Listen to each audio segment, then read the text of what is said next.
All right, DC, this is exactly what we wanted to see. Okay? This is exactly what we wanted to see. It gives comic book movie for real. Not that grungy, oh, we gotta be so realistic. Like it's a comic book movie, it's a superhero movie. Like, y'all, this the brightness, the colors, like the hope. This is what the people wanted to see. Let's talk about it.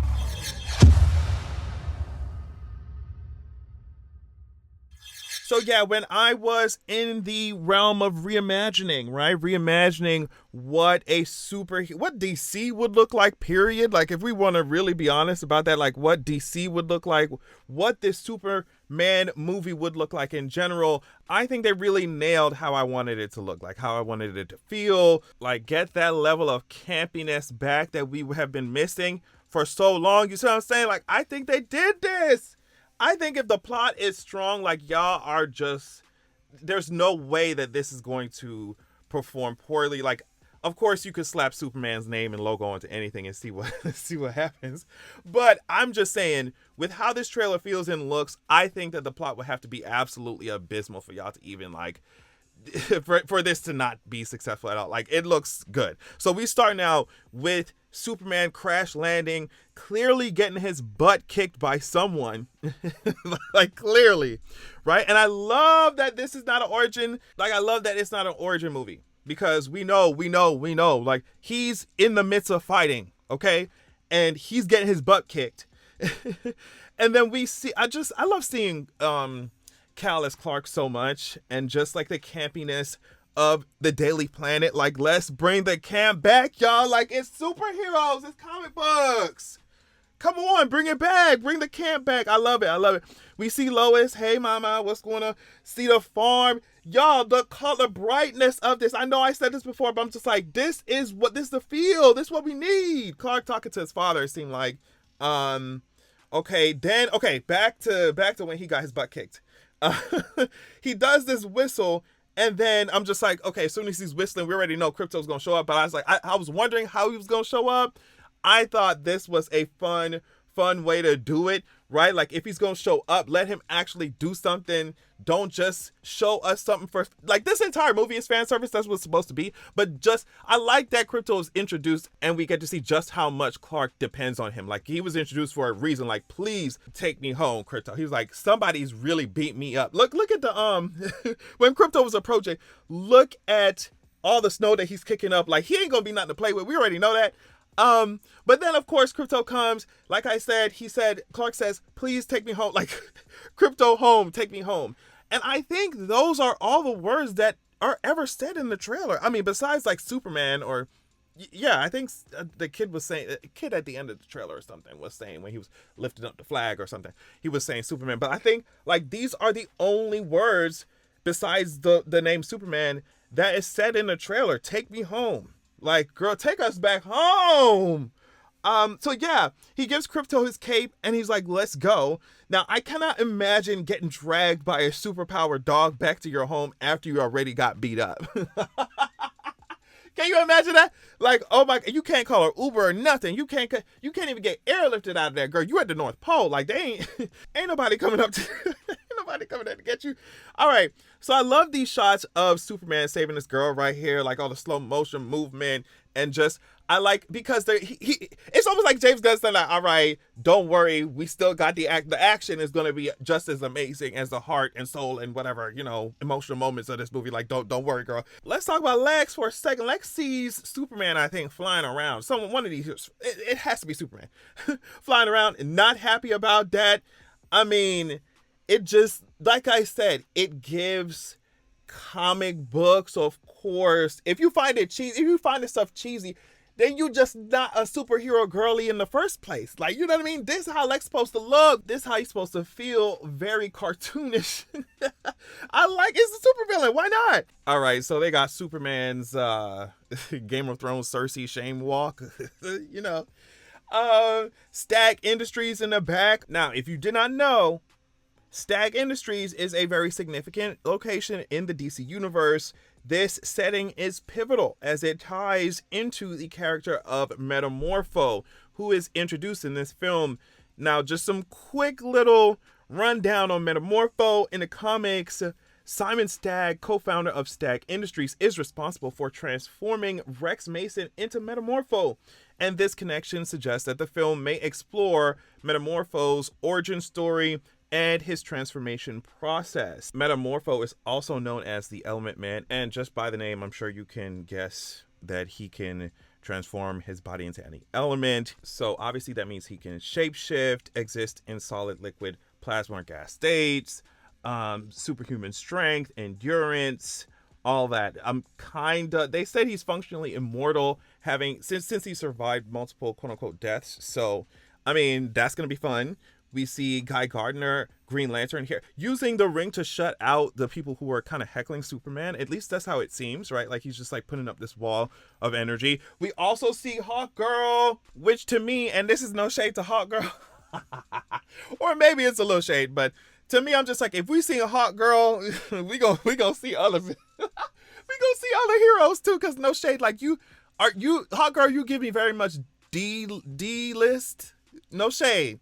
No shade, but like you give me D-list. So I'm just like, we probably gonna see, like we gonna see more Green Lantern types. No shade.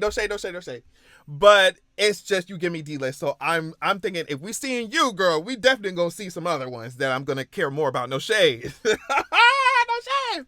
Now, of course, we have to have all the Clark and Lois shots, the heterosexuality shots. You cannot miss those. Wait.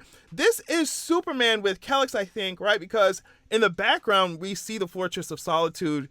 We know that Kellex is a beloved character from the DC Comics universe, often depicted as a robotic assistant in Superman's Fortress of Solitude, Kellex's Kryptonian technology that first served Jor-El. We all know that, right? So it looks like Kellex here is having a very bad day. So maybe this is after Krypto brings Superman home. Like maybe something happened. Like maybe Superman got snuck while he was around like the Fortress of Solitude near the North Pole. Like maybe he got snuck somehow or something, right? And then he got smacked, crashed to the ground.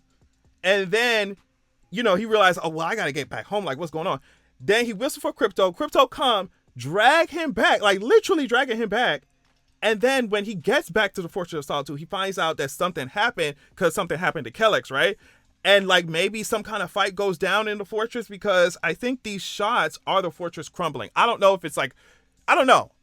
I couldn't tell for sure, but it seemed like these shots were of Superman's Fortress of Solitude crumbling. So maybe something happens in the beginning where he gets smacked. Like I said, something happens around the North Pole. He figures out like, okay, Kellex just got dragged. What's going on? I don't know. That's just kind of what I'm thinking as based off of the literal scraps that we get in these teasers and trailers, right? Lex and his big forehead, like girl, that's what I said. That's how you know they're trying to be comic book accurate. This big forehead.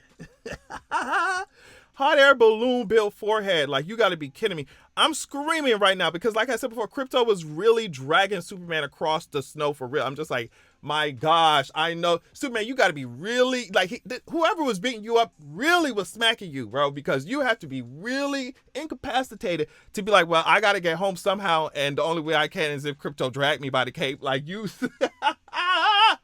Oh my gosh. Mr. Terrific here was using his T-spheres for a force field. It's just, I think y'all really ate this up. Like y'all really chewed it. When I'm thinking about heroes and superheroes and Superman and all this stuff, I'm thinking bright colors. And I know sometimes you can give us the little, realistic grunge and stuff. Like it was fun while it lasted. But it seemed like DC, you were really unsure of where to go. Like this is where I feel like Marvel is right now. Oh my gosh, child, that's a whole nother video we gotta talk about.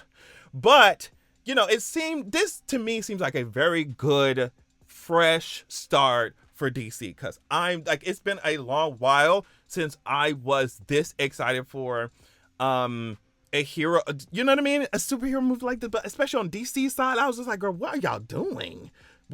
So I'm glad that y'all changed it up, because this looks amazing. This looks amazing. Y'all did y'all big one. So like I said, it's Superman, so it's gonna do well in the box office, period, especially with this trailer. But I'm just like, you can impress me even more if the plot is super strong, right? And of course, I mean, I 100% expect it to be, because like, girl, a lot of things is, a lot of things are dependent on this DC, on this Superman movie. Like DC's whole next era is dependent on this, right? How well this does, how it's received. But I think start scrapping everything and just starting over was such a good idea, because we would not have gotten anything like this. And like I said, I am here for the camp. Okay, y'all, like, I already made a video talking about this, like how so many people, so many showrunners and stuff, filmmakers, whatever, when it comes to fantasy and when it comes to superhero content, are trying to make it, or they've been trying to make it so realistic, as close to IRL accurate as they can. And I'm like, that's not why we watch superhero movies, for it to be realistic, bro. Like, I will never forget Dan and Dave saying, "Oh, we've taken all the magic out of Game of Thrones because we wanted to appeal to."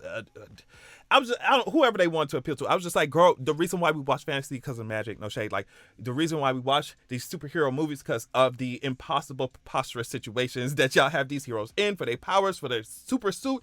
Like, and the super suit looks much better than it did. Like, I was really not feeling the Superman suit before, but it looks just so much better on screen. I don't know, whatever they did, it looks good. Because the first time I saw his suit, or at least the behind the scenes stuff, I was like, I don't know how I feel. But it doesn't seem like an eyesore like I thought it would be. Like I thought it would be, especially that underwear. Oh my gosh, y'all so obsessed with that Superman underwear, bro. Like, oh my god, they wanted that pamper. They wanted that man to wear that pamper, so he got it on now. So like, y'all should be happy. But I was so worried that it would really look like a full pamper. I can't stand that underwear stuff sometimes, bro. So I don't know. Tell me what y'all think, because I think that DC knocked it out the park. Let me know in the comments. Thank y'all so much for watching. Love y'all so much, and I'll catch y'all later.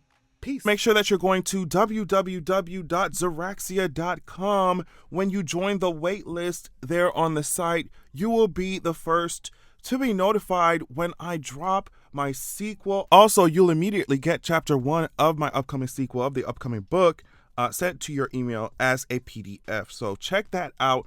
Also, this is a different excerpt from my upcoming book, so you definitely want to pause to read if you're trying to get your life. Keep in mind that this upcoming book, the sequel, is following up the first book that is already released, called Zeraxia, Wrath of the God King. I released it a few years ago. It was my introduction to writing fantasy and stuff. So just go easy on me. But either way, as you can see here, it's given 4.9 stars. It's given 4.9 stars. So yeah, check out Zeraxia, Wrath of the God King while you wait for Zeraxia, The Vengeance of Coldwind, right? And go to Zeraxia.com, sign up, join the wait list, get your free chapter. Thank you so much.